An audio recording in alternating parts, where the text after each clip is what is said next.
The first 6 years of my economic life, I wound up broke. Second 6 years, I wound up rich. Someone says, don't you have to do the second 6 years like you did the first 6 years? And jot this down. No. No, you don't have to live the second 6 years like the first 6. You can use all the information and all the advice and repairing all of your mistakes and adopting a new and refined philosophy so that the next 6 years can be totally different than the last 6. No other life form can do this. See, if you were a tree, you'd be stuck. As a tree, if you used up all the nourishment that was around you and you couldn't change location, see, you would die. But that's not true. Human beings can change location, go north, south, east, west, live here for a while, live somewhere else for a while. So that's a note to make. You can greatly alter the course of your life. Now here's the next note to make. 5 years from now, you will arrive. The question is where? If you keep up your present disciplines and keep up the present pace that you're on, where will you be in 5 years? Boy, it's easy to say, hey, I haven't really thought about that. So now make this note. In 5 years, here's the probability. You will either arrive at a well-designed destination or an undesigned destination. And I promise you, 5 years from now, you really don't want to arrive at an undesigned destination. Because you may very well wind up wearing what you don't want to wear, driving what you don't want to drive, living where you don't want to live, maybe doing what you don't want to do. Simply because you didn't design a better destination. Now, sometimes after we've lived a few years, now to repair our mistakes and get back on track seems like a tough job. If you start early, the fortune belongs to you. If you start early. All fortunes that are available to humans, if you start early, the promise looms large and the odds are heavy in your favor. Now, yes, it's possible to do some radical things starting late and still arrive with some good treasures and some good things. But when you haven't got that much time left, now sometimes the decision has to be so drastic people are not willing to make it and they're too tired and too weary and too ill. And say, look, I don't have much time left. It's not going to happen for me anyway. It's easy to take that attitude. But everyone here, we've got the time over the next 10 years. We've got the time the next 20 years. We've got the time the next 30 years to make some repair now in our errors of the past and set up some new disciplines. And I'm telling you, that's going to change everything. So, 5 years from now, I wish for you to arrive at a well-designed place. A place of productivity, a place that'll make you feel good about yourself, a place that'll give you honor and respect, a place that'll give you influence to touch other people 5 years from now that you couldn't do today. Where will you be in 5 years? Key phrase, we go the direction we face. If you start designing something at the end of this direction, sure enough, you will start going the direction you face. And we face the direction we design. Direction determines destination. Destination is not determined by hope. It's not determined by wish. Destination is determined by direction. You cannot change destination overnight. But here's what you can change today, and overnight, you can change direction. And it is so fascinating what a little small change of direction will do. A few decisions in discipline, a few decisions in learning, a few decisions in change of behavior, change of habit, a few decisions in setting goals that you've sort of let drift before. Like I did at age 25, didn't have a list. I immediately started to change that. And I immediately started to change my direction so that very quickly, I started heading this direction. In less than 7 years, I was a millionaire. My father taught me way back, son, always do more than what you get paid for. Now, some individuals might argue with that. They'd say, no, you're going to mess up the whole program. I know they're wrong. In my own self-interest, I did what my father taught me, to always do more than I got paid for. Why? To make an investment in my future. Do more than you get paid for to make an investment in your future. and it's paid off for me. If you're wanting that big promotion, are you going to go up to your boss and say, just give it to me?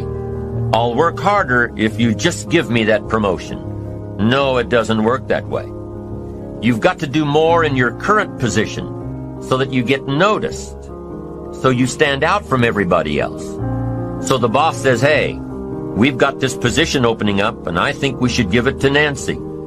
She does so much more than we expect. Just imagine what she'll do if we give her this promotion.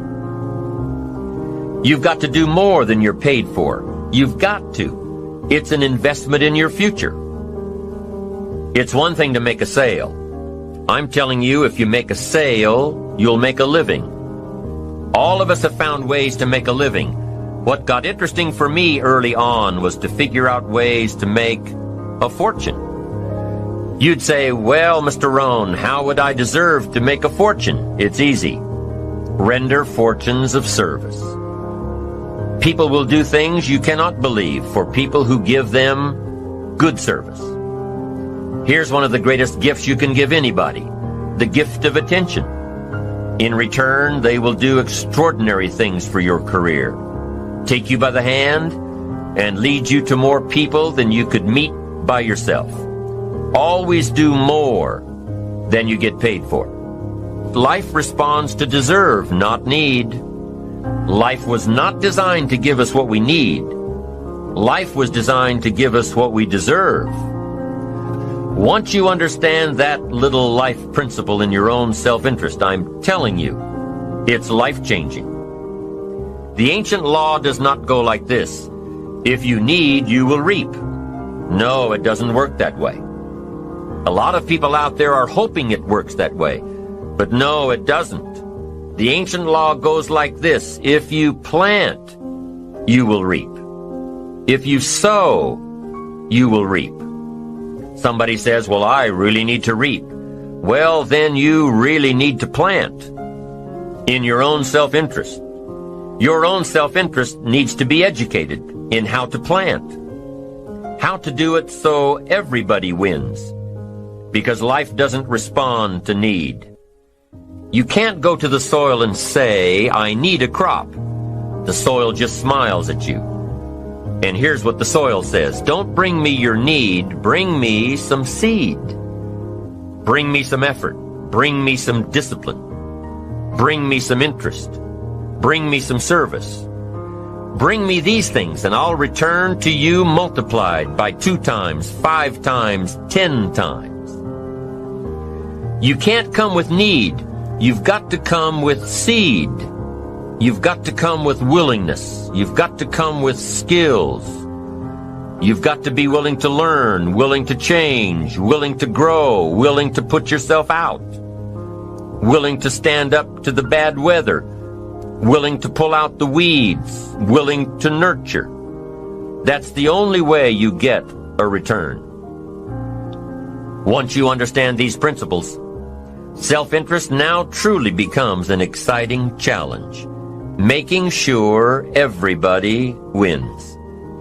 Enlightened self-interest makes sure that everybody wins. Let me give you a good philosophical phrase. All values must be won by contest. All values must be won by contest. And after they've been won, they must be defended. You say, wow, you've put a pretty heavy task on us. That's what life is all about, a pretty heavy challenge. We don't give large trophies for small effort. If you want to win high health, if you want to win high wealth, if you want to extend a long reach in touching people's lives, you got to engage in some of these extra powerful disciplines. And one is to secure the territory by vigor, and the other is to defend it with equal challenge. Attack. Procrastination. Here's another good one. Blame. I engaged in this the big share of my life until I met Mr. Show. I used to blame my negative relatives. I used to blame the government. I used to blame taxes. I used to blame prices. I said, it costs too much. Shoaff said, no, let's cover the real problem. You can't afford it. I never looked at it like that before. Shoaff said, sir, you must intellectually understand, it's not it that's your problem. It's you that's your problem. It's not out there that's the problem. Out there is like it's been for 6,000 years. You can't cure that. But what you can cure is errors in judgment, errors in attitude, errors in activity, errors in judging results. I found that the errors were within. But see, he had to go after me on that point. Here's the next one. Excuses. Wow. We've got a million. I'm too short. I'm too tall. I'm too old. I'm too young. I don't have the money. I don't have the experience. On and on and on with the excuses. Learning to attack. Very important. Procrastination. That's a good one, front and center. We've got to attack procrastination because it's so insidious. It eats up such large chunks of your life and leaves you in a small corner. Putting it off. Delaying. Letting it slide. Now, I'm one of the best to attack procrastination because I confess to being one of the all-time great procrastinators. I've done a lot of things, but I've put a lot of things off. Procrastination.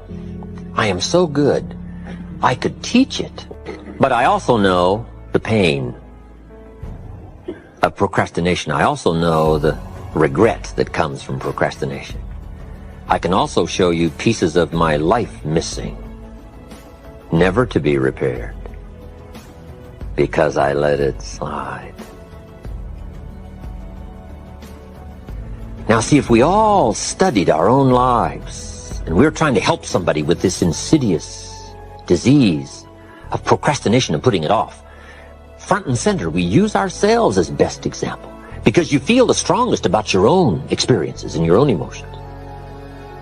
Do you think you could help somebody with procrastination? Developing this skill of going back, rehearsing your own life and coming up with the essence of the emotion and the experience to try to illustrate to somebody how insidious it can become and how devastating it can leave your life and what'll be missing if you let it slide. That's what we call learning to attack the problem. Now, underline the word attack. It's very important to go after the insidious.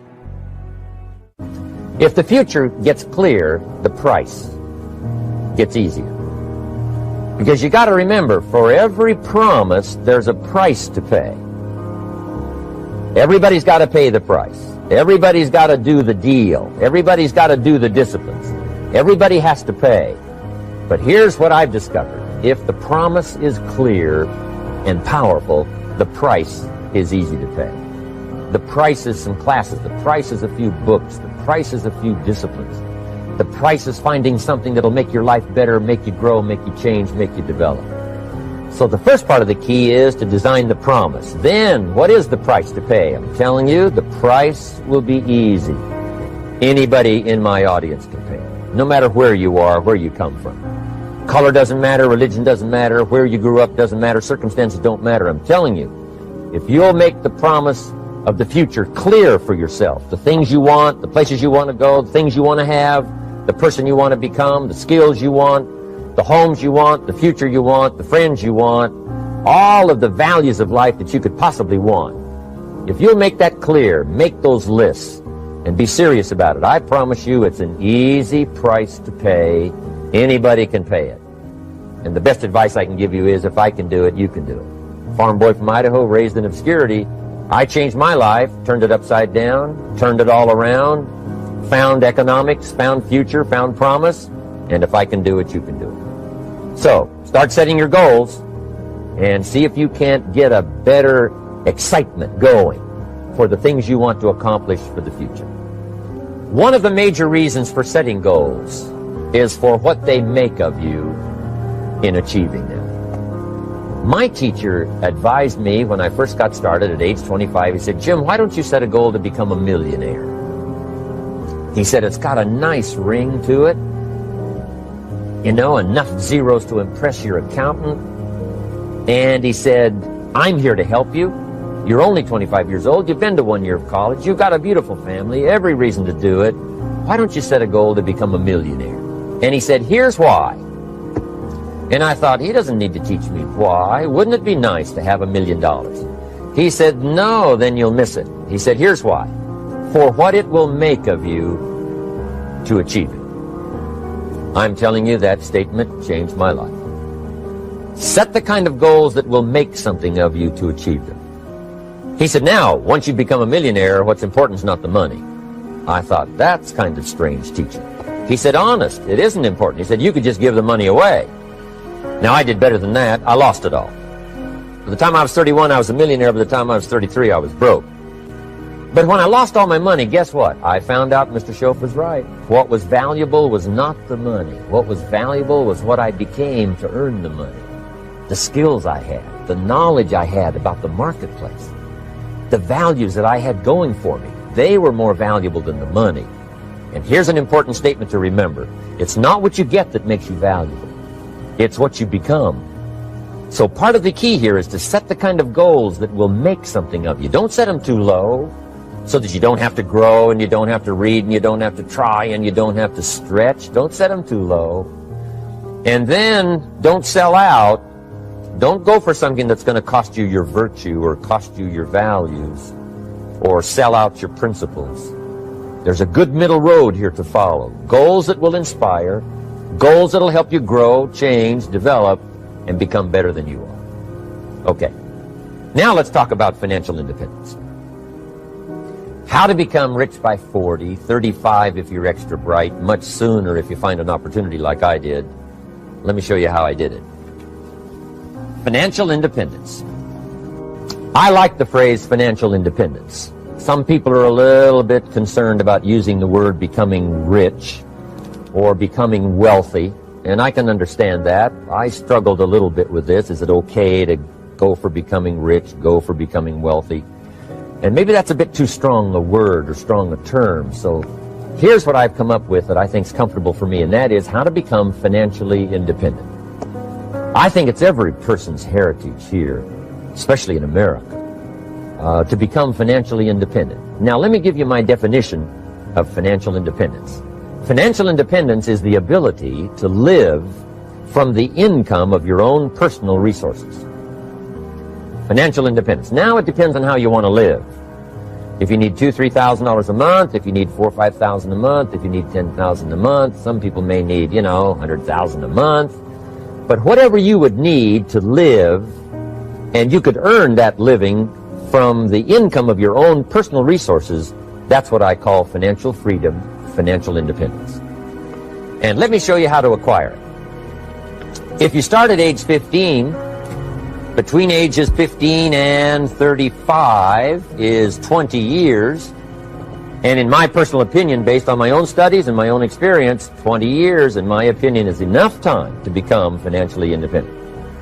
If you're not, you don't live in the wrong country.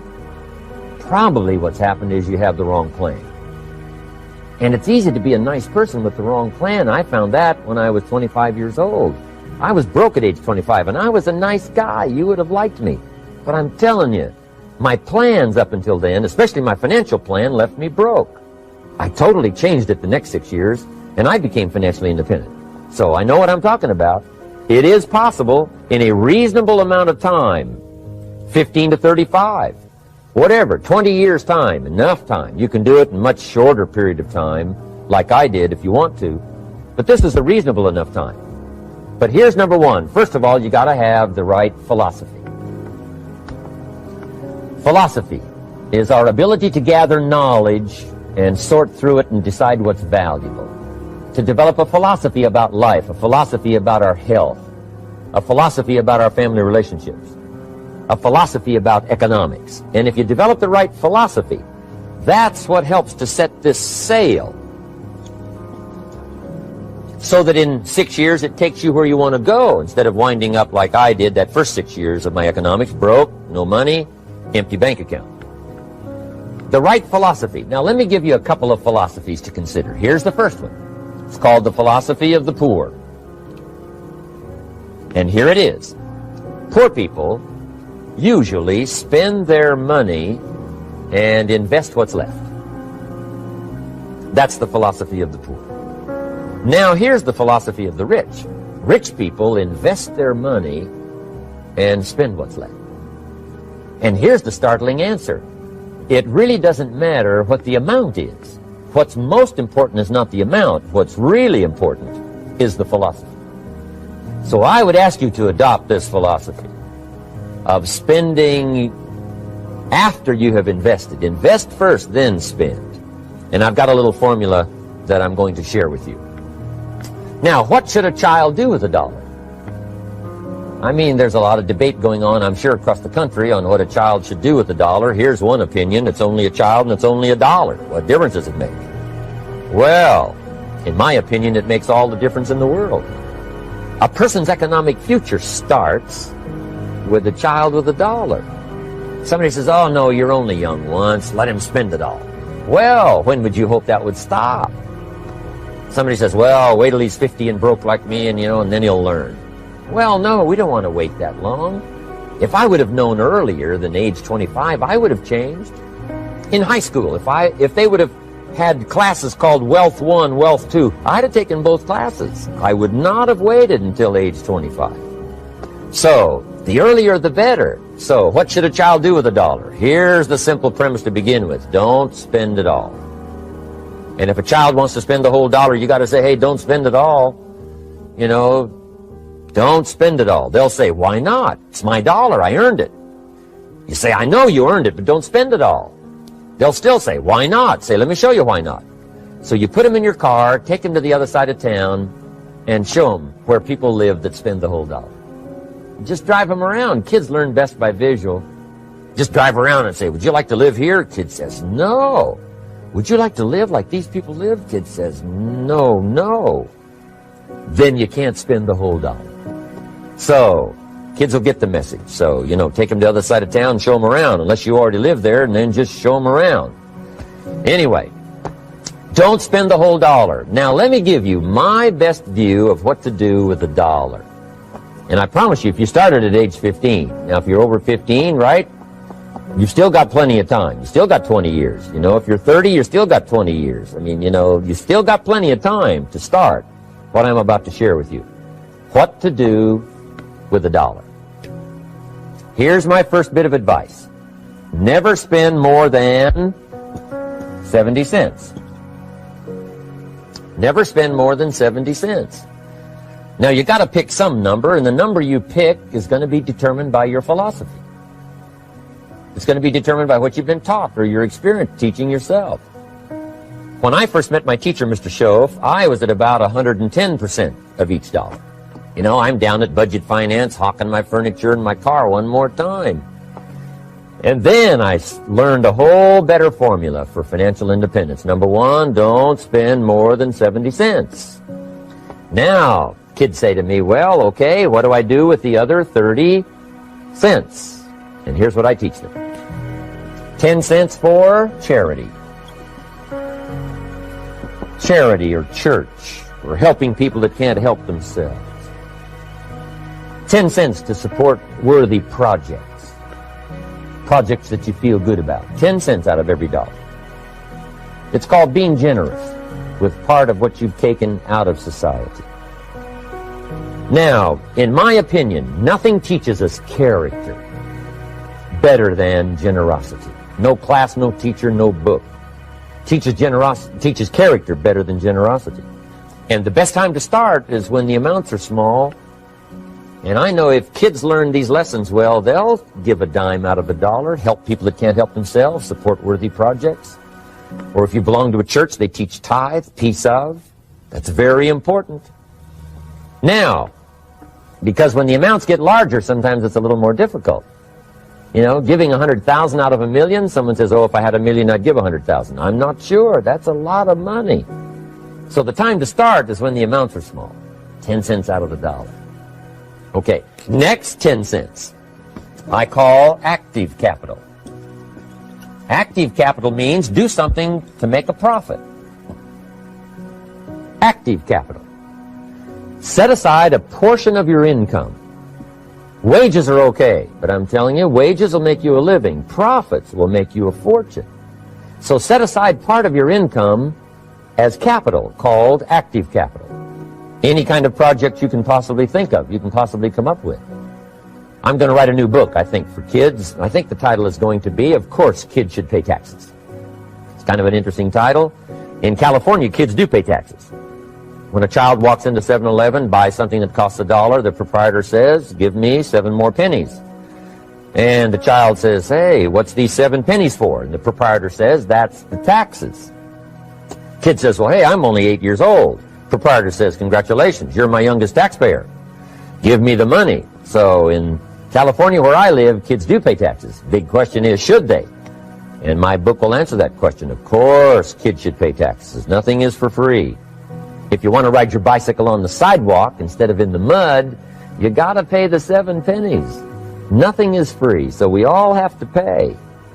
So, 10 cents out of your living, out of the money you earn, set aside for capital. Capital to try your best to show a profit. And in my book, it's going to be all kinds of ways kids can make money, right? 2 bicycles, one to ride and one to rent. I mean, you know, it doesn't take long to figure out some enterprise that'll start making a profit. Then you must jot this down if you're taking notes. Profits are better than wages. 1, you can't usually start wages until you're about 16, 15, 16, but you can make a profit long before you're eligible to start earning wages. And then there's no limit to profits, and they can double and triple and quadruple. You know, there's no limit. It's incredible how fast profits can grow. So profits are better than wages. Wages make you a living, profits make you a fortune.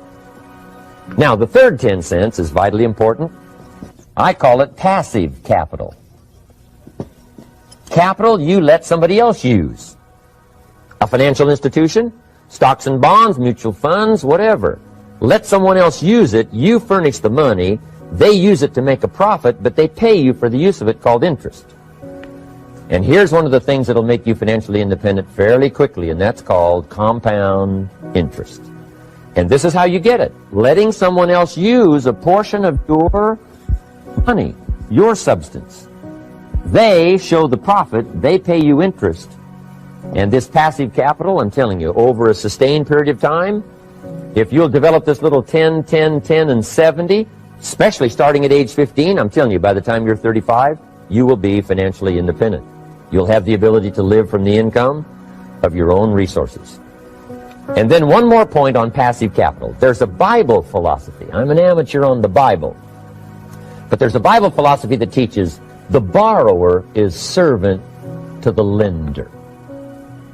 And if you want to be in a powerful position as you grow older, finally when you become mature, maybe have your own business, things have worked out for you for the future, the position you always want to be in is the power position. And that's called the lender. The lender is the power position. So if kids learn early enough, and then you ask them what they'd like to be when they grow up, I'm telling you, once they understand, they'll say, well, one of the things I want to be is one of those lenders. That's the power position, not the spender. No, you'll be pitied the rest of your life if you just become a spender. You got to become a lender. And I think this is one formulas to follow. 10 cents out of every dollar. Let someone else use it. Be the lender, power position. Then try to show a profit. Can't we teach our children how to take $1, search the neighborhood, find a broken wagon, pay $1 for it, bring it home, you know, clean it up, sand it until it's clean, paint it red till it shines, straighten out the wheels till they're true, take it back to the neighborhood, sell it for $5? Anybody can do that. Now, does the child deserve $4 profit? And the answer is yes. Society now has a mended wagon. And that's what America's all about. Finding something, touching it, making it better, making a profit, taking part of your resources, helping people who can't help themselves. Let someone else use it to make a profit. Some projects require more capital than one person has. Exciting. And then let them pay you for the use of it. America's had this philosophy now all these years. Communism has taught all these years capital belongs in the hands of the state, not in the hands of the people. We've been teaching all these years capital belongs in the hands of the people, not in the hands of the state. And we turned out to be right. Capital in the hands of the kids, capital in the hands of the people. Enterprises that make a profit, enterprises that grow. It's the hope of our future. So that little simple formula, I hope, will help you. Now, one more key on financial independence, and that is attitude. Attitude. Here's number one. I used to say, I hate to pay my bills. My teacher straightened me out on that. He said, let's see, Mr. Rohn, what you hate to do is pay $100 on an account and reduce your liabilities and increase your assets. I said, well, no, not if you look at it that way. He said, well, it all depends on how you look at it. So wouldn't you love to pay your bills, reduce your liabilities, increase your assets? You got to have that kind of attitude.